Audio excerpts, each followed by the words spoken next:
Bonjour frères et sœurs, bienvenue de retour dans notre étude de l'Épître aux Philippiens, où on continue à regarder le chapitre 2, dans lequel Paul a appelé l'Église de Philippe dans cet amour, dans l'humilité de l'unité de 3, 2. Bonjour frères et sœurs, bienvenue de retour dans notre étude aux Philippiens.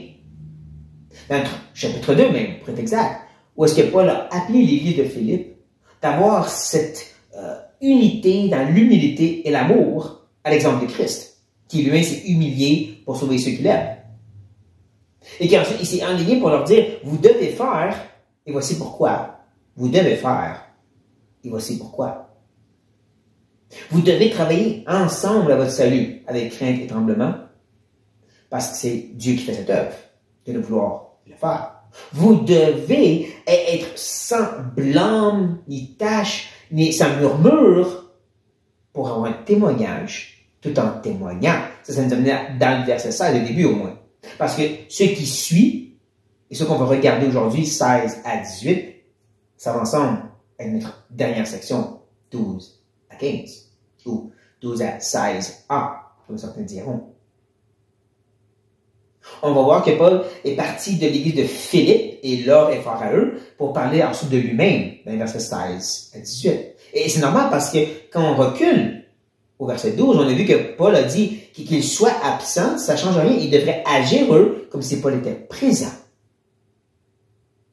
Qu'il devrait agir justement pour amener cette joie à Paul, comme il a dit au tout début du chapitre 2. Et c'est un peu ça qu'on va voir présentement. Nous allons voir Paul parler de l'exemple qu'il leur donne, comme au chapitre 1. Et aussi comment ceci va amener une joie à Paul, comme dans le chapitre 2. Donc, regardons, en continuant avec le verset 16, lisant à nouveau qu'ils vont porter la parole de vie, et je pourrai me glorifier au jour de Christ, de n'avoir pas couru ni en vain, ni travaillé en vain. Donc, ils vont faire ceci, et ça va permettre à Paul de se glorifier. C'est en particulier, tu te glorifies des autres, oui, parce que c'est ça l'appel de l'ouvrier, qui s'investit dans la vie des autres. On va plus le développer en avançant, mais c'est ça. Il va pouvoir justement se glorifier à cause de l'œuvre qui va être faite auprès d'eux. Et là, il dit c'est au jour du Seigneur. On va revenir sur ça tantôt. Parce que je vais vraiment se concentrer sur cette répétition, les deux mots d'action, couru et travailler. De courir, littéralement parle d'aller de l'avant avec un but, une intention. La ligne d'arrivée, si vous voulez. Un marathon, la ligne d'arrivée, mais Paul dit, je ne veux pas que ce soit une course qui est en vain. Je vais juste courir partout pour aucune bonne raison. Un peu comme un fou. Mais de toute façon, l'idée avec l'idée de travailler, un effort ardu. Tu en sues. Il dit, je ne veux pas juste faire des choses pour faire des choses. Encore, l'idée de vanité, d'inutilité, de vide. Non, il veut que c'est quelque chose de palpable, parce que c'est là qu'il va avoir de la gloire. Quelque chose de palpable dans l'œuvre qu'il a faite auprès d'eux. Et tout ça, comme j'ai dit, au jour de Christ. C'est quoi le jour de Christ? Certains croient que c'est le retour de Christ, lorsqu'il va venir pour juger le monde. Mais je ne crois pas. Je ne crois pas que ça fait référence à ce qui est des fois appelé le jour du Seigneur. Mais beaucoup plus, c'est du tribunal de Christ. Parce que dans le contexte où nous sommes, Paul parle de ce moment ultime et qu'il va pouvoir se glorifier devant Christ en rapport avec l'église de Philippe. Mais ça arrive au tribunal de Christ, comme on voit dans 2 Corinthiens et le chapitre 5. On lit au verset 10, « Car il nous faut tous comparaître devant le tribunal de Christ, afin que chacun reçoive selon le bien ou le mal qu'il aura fait, étant dans son corps. » Il y a vraiment cette idée ici. Tu vas pouvoir être glorifié, honoré à cause du bien que tu as fait. Je pense que c'est de ça que Paul fait référence. Et donc, il parle de ce moment-là devant Christ avec l'église de Philippe. À ses côtés, son œuvre, son ministère. Mais on comprend que le mot mal ici, c'est pas péché. C'est pas un mot qui veut dire des choses mauvaises, mais c'est un mot qui veut dire vain. Comme celui qu'on a vu tantôt, vain, vanité. Paul veut pas que ce soit vide, ce qu'il fait, mais que ce soit quelque chose de constructrice. Mais maintenant, ici, il parle à chacun de nous, les individus, qui va devoir rendre compte à Christ. Mais ça a un autre aspect, qui on voit dans Philippiens et qu'on retrouve aussi dans 1 Corinthiens. Paul dit ceci, un passage souvent mal compris.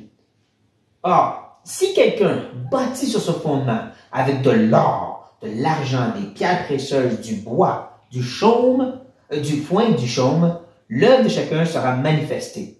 Car le jour le fera connaître, sûrement le jour de Christ, parce qu'elle se révélera dans le feu, et le feu éprouvera ce qu'est l'œuvre de chacun.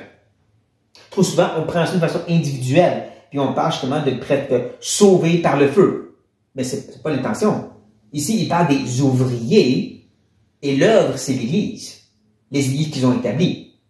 Le fondement étant Christ, et qu'ils ont bâti sur le fondement, comme il dit, avec peut-être des pierres précieuses, de l'argent et de l'or, la parole de Dieu, la saine doctrine, la vérité de l'Éternel, ou des choses vides comme du bois, du chaume ou du foin. Des efforts et des pensées d'hommes qui vont brûler parce que seule la parole de Dieu demeure. N'est-ce pas? Toutes les autres choses sont vides. Tous les autres efforts des ouvriers pour bâtir une œuvre vont partir au feu à ce grand moment du tribunal de Christ.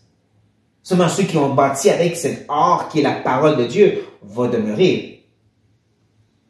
Je crois que c'est à ça que Paul fait référence ici quand on retourne dans notre verset.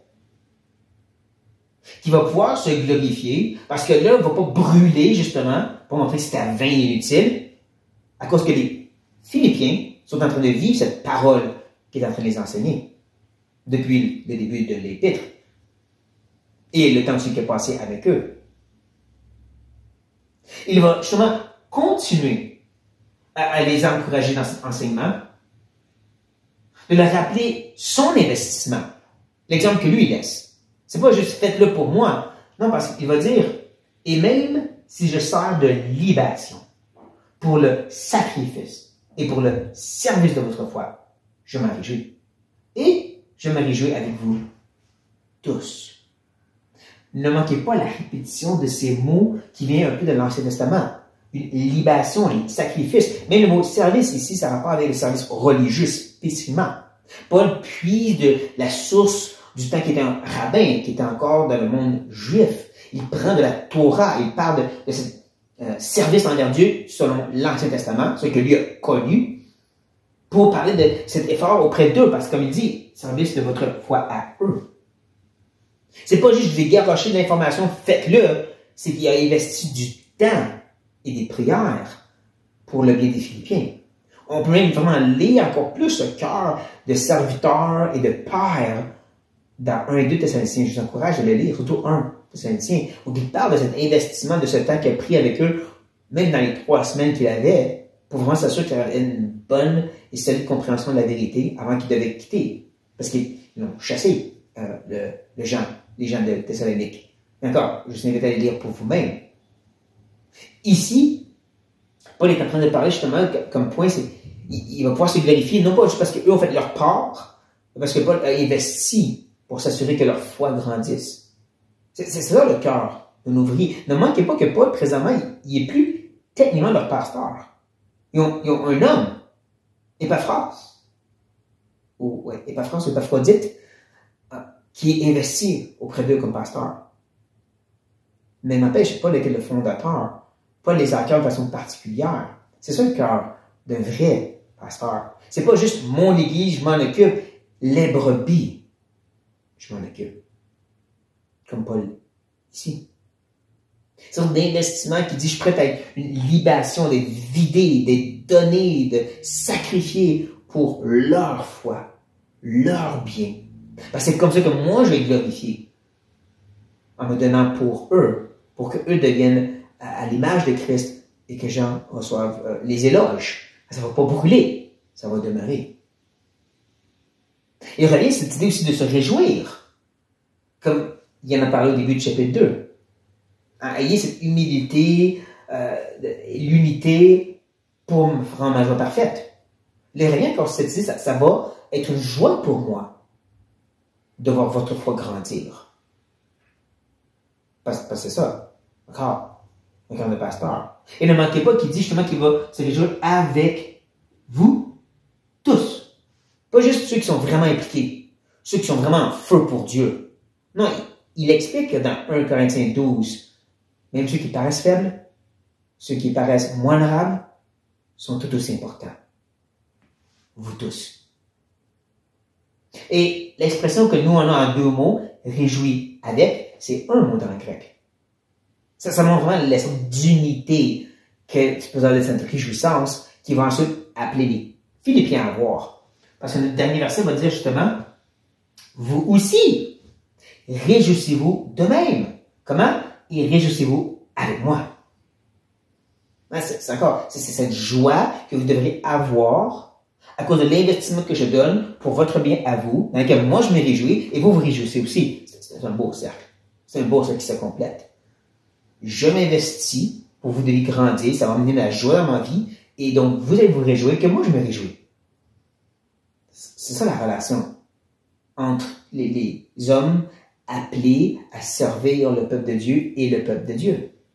C'est ça le cœur. Le pasteur, c'est ça qu'on devrait rechercher auprès de ces hommes appelés à nous diriger.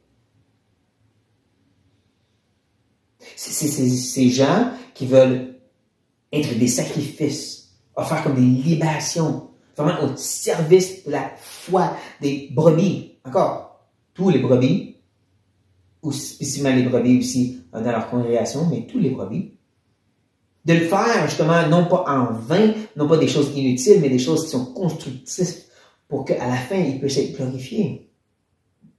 Qui n'est pas travaillé justement en vain. C'est ça qu'on devrait regarder. Et qu'on devrait aussi chercher à imiter. Ça, c'est un bon rappel. Pour nous tous.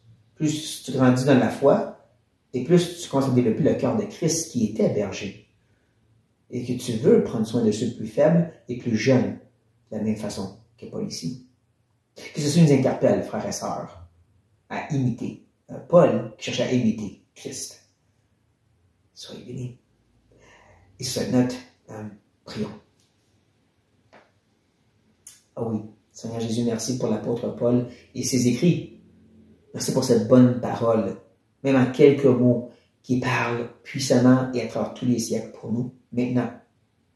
Merci pour ce modèle, cet exemple, qui devrait nous interpeller en regardant vers ces hommes, Seigneur, qui sont supposés nous diriger. Et aussi un rappel pour ceux qui sont ouvriers ou qui sont appelés au ministère, que c'est l'exemple que tu mets devant nous. Une sorte d'investissement, de sacrifice, qui ne travaille pas en vain et qui ne cherche pas aussi une vaine gloire, mais une gloire qui vient parce que ils ont bâti avec les pierres précieuses de ta parole. Parce qu'ils ont donné leur vie pour que d'autres vivent.